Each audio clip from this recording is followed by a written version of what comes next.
शायद मैंने थोड़ा अपने इमोशन को कंट्रोल किया है, बस रियली फीलिंग लाइक क्राइंग जब मैं आप लोगों की बात सुन रही थी तो।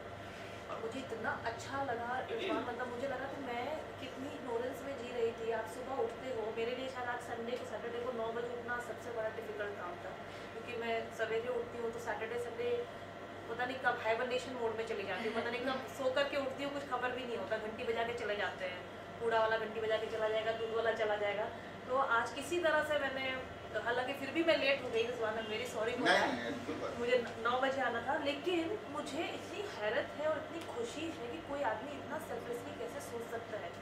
सुबह सुबह सैटरडे संडे है भाई, खूबसूरत बीवी है घर में, उसको छोड़ करके बच्ची को छोड़ करके ये आकर के आप लोगों को टाइम दे रहे हैं। मतलब जो रियल खिदमत खर्च होता है, पर्पस ऑफ लाइफ जो होता है, जो मैं बहुत सवाल लोगों से पूछती हूँ कि आपके लाइफ का पर्पस क्या है, जीने का वजह क्या है, आज इनको देख करके मुझे लग रहा है।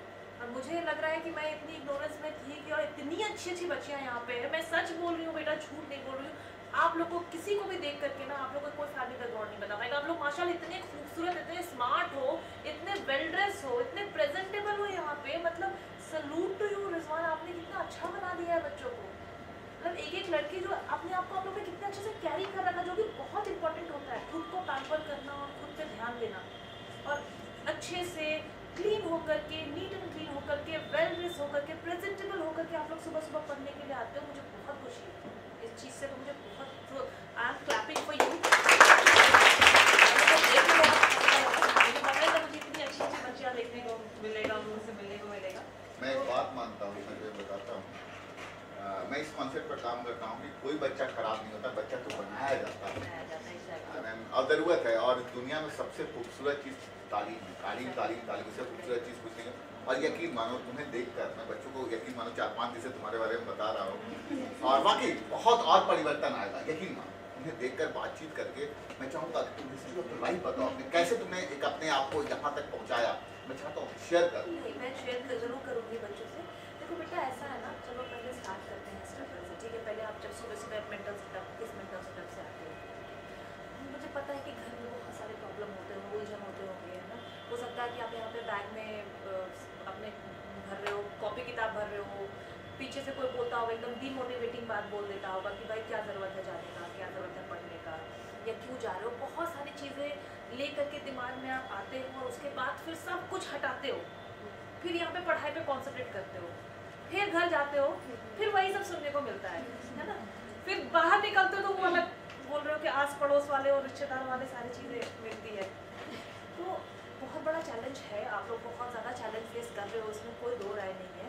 लेकिन ये भी सही है कि जितना आप हार्डशिप फेस करोगे ना, उतना आप खारा सोना बनते हो। जो आप क्या ना, आप एकदम ग्रासरूट पे हो, एकदम ग्राउंड पे हो, आपने दुनिया की सारी हकीकत देख ली है, सारी सच्चाई देख ली है। तो अब जो है ना, आपका जो इरादा है ना, वो और पुख्ता होगा, आप पीछे नहीं हटोगे।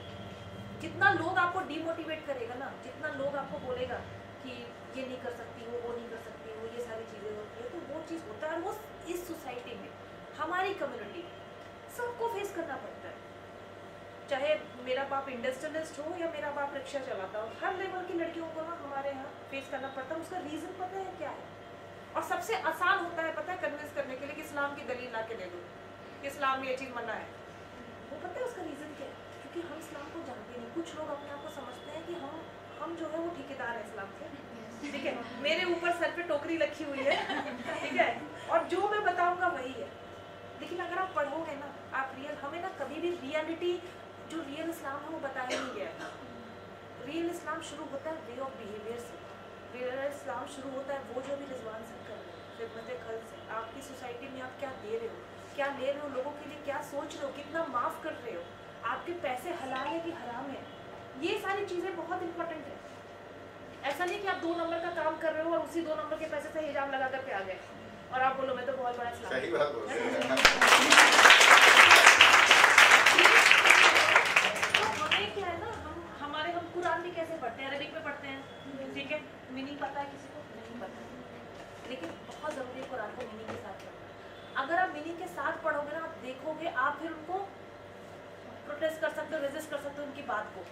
आप देखोगे अल्लाह ने कितना हक दिया है लड़कियों को, कितना ज़्यादा हक दिया। आपको ये भी पता है कि कुरान में जो पर्दे का चैप्टर है उसमें मर्दों के पर्दे का चैप्टर पहले है, लड़कियों के पर्दे का चैप्टर बाद में है।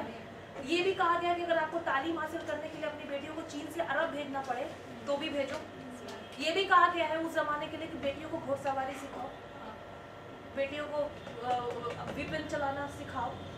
और आपको पता है हमारी तरफ जो है ये हमेशा माना जाता था जब चांद होता था, तो मैं थोड़ा आउट ऑफ कॉन्टेक्स्ट है ना, पहले उनका वो वाला पार्ट थोड़ा क्लियर करूँ फिर